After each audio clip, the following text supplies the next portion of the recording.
Indulto a reos reincidentes, cómo funcionan los beneficios para ellos y es la realidad del país en esta materia. Facts. Al menos 5 de los 12 convictos indultados por el presidente Gabriel Boric tenían antecedentes de reincidencia por delitos ocurridos previo al estallido social, lo que obligó al gobierno a hacer uso de una facultad especial para otorgar este beneficio. De acuerdo con el balance anual de labor policial de Carabineros, correspondiente al 2022, el 95% de las personas detenidas durante el año registraban detenciones previas. Las penas sustitutivas no son solo para personas que son condenadas por primera vez, sino que algunas de ellas se otorgan también a quienes han tenido condenas de menor entidad. La remisión condicional de la pena, que en los hechos no consiste en más que firmar una vez al mes en gendarmería, y la libertad vigilada que sujeta al condenado a un régimen algo más intenso de control de parte de gendarmería, requieren que el beneficiario no haya sido condenado previamente, asegura el abogado penalista y exfiscal del Ministerio Público, Ricardo Freire. ¿Qué dicen las cifras de reincidencia?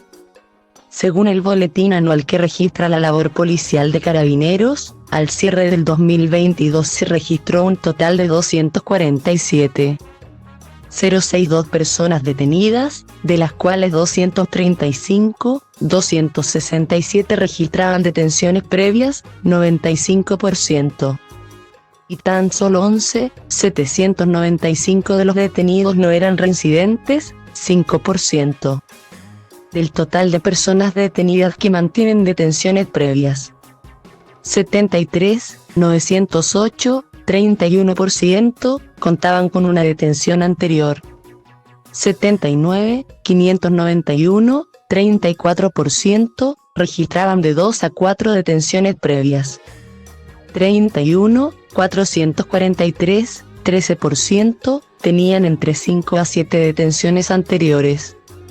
50.325, 22%, acumulaban 8 o más detenciones previas.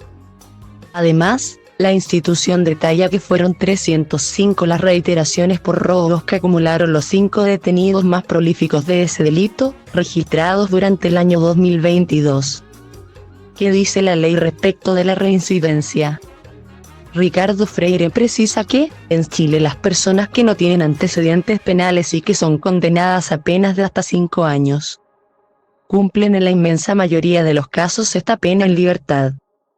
Además, el abogado señala que existe la ley número 18.216 que regula lo que se denominan penas sustitutivas y que, en general, sujetan al condenado al control de gendarmería, pero permanece en libertad. Las personas condenadas a penas de 5 años y un día hacia arriba, las cumplen en forma efectiva en la cárcel, asegura el experto R.R. Gonzalo Aranda Arambour, abogado penalista y exfiscal del Ministerio Público. Explica que todo sistema penal y procesal penal supone que, si una persona es condenada y cumple su pena, en la forma que haya sido dispuesta, sea cárcel efectiva, a través de pena sustitutiva o pagando multa, queda liberado de su obligación legal.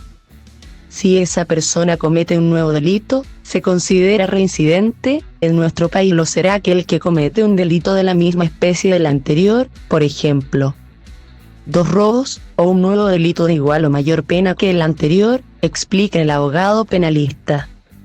En esa línea, Aranda Arambour asevera que la nueva pena será la del delito específico, a la que se puede sumar un mayor tiempo en caso de reincidencia. De este modo, indica, cada vez que una persona cumple su condena debe recobrar su libertad y, si llega a cometer un nuevo delito de la misma especie, o de igual o mayor pena, se considera reincidente. Con respecto a los indultos realizados por el presidente Gabriel Boric, el gobierno hizo uso de una atribución especial de la ley 18.050, que fija las normas generales para conceder indultos particulares, a modo de poder otorgarles el perdón. Según el punto 4 letra E de la misma regulación, todos ellos estaban sujetos a una causal de denegación. Este punto en la normativa establece que el indulto no se puede conceder si el condenado no hubiere cumplido a lo menos 2/3 de la pena en los casos de reincidentes. de condenados por 2 o más delitos que merezcan pena aflictiva y por los delitos de parricidio, homicidio calificado, infanticidio, robo con homicidio previsto en el artículo 411-4 del Código Penal y elaboración o tráfico de estupefacientes. ¿Qué diferencias existen entre las sanciones a los reincidentes y a quienes delinquen por primera vez? Gonzalo Aranda Aramburú señala que las personas que delinquen por primera vez se verán favorecidos por la circunstancia atenuante de irreprochable conducta anterior, art. 11n grado 6 del Código Penal, lo que implica una pena en el rango inferior del grado respectivo. Si el delito contempla una pena que va desde los 3 años y 1 día a los 5 años, el hecho de darse esta atenuante, sin que haya agravantes, implica que la pena no podrá ser superior a 4 años, precisa el abogado.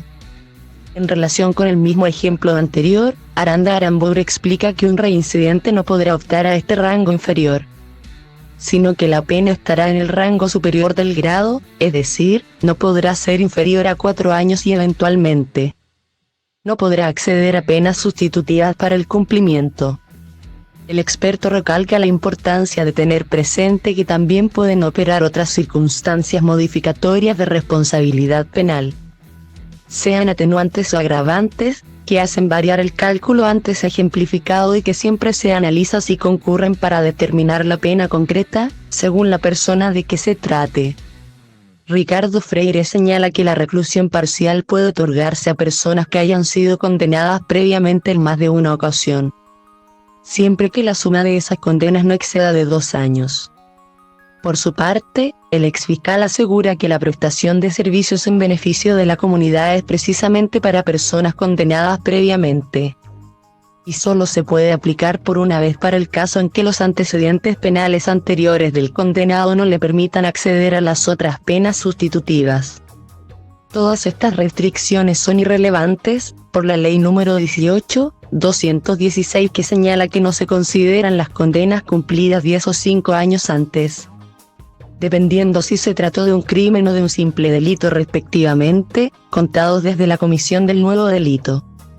Por lo que toda persona puede acceder a cualquier pena sustitutiva, si su condena anterior ha prescrito para estos efectos, explica Freire. ¿Cómo funcionan los criterios y cuáles son los problemas del garantismo por parte de los jueces? Gonzalo Aranda Aramburú aclara que el denominado garantismo es un concepto jurídico penal que se ha utilizado para caracterizar a procesos penales en los que se establece, como principio básico del mismo, el pleno respeto de los derechos y garantías de la persona imputada de un delito, en tanto que todas las actuaciones del aparato estatal deben realizarse sin afectar los derechos de las personas.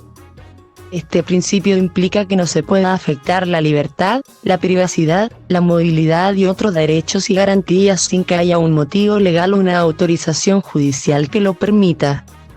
De acuerdo con el abogado, puede verse como una conducta pro imputados el que se dicten resoluciones que no necesariamente satisfacen el interés de la víctima, lo que hace que se tienda a pensar que el sistema protege al delincuente.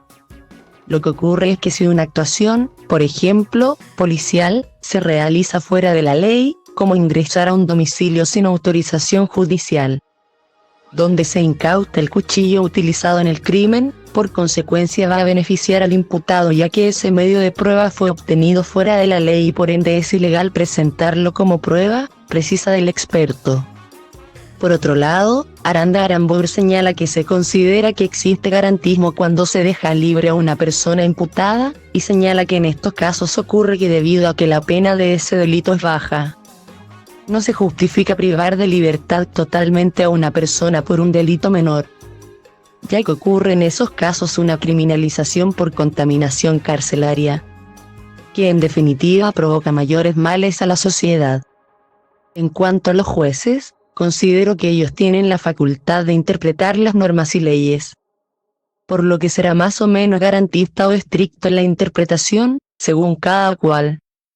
Lo que vemos también es que, según la localidad del país o la frecuencia de un determinado tipo de delitos en un sector, los criterios garantistas varían, lo que ocurre también dentro de tribunales donde hay más de un juez de garantía. Y existen algunos más o menos garantistas en la aplicación de la ley, añade Aranda Aramburú.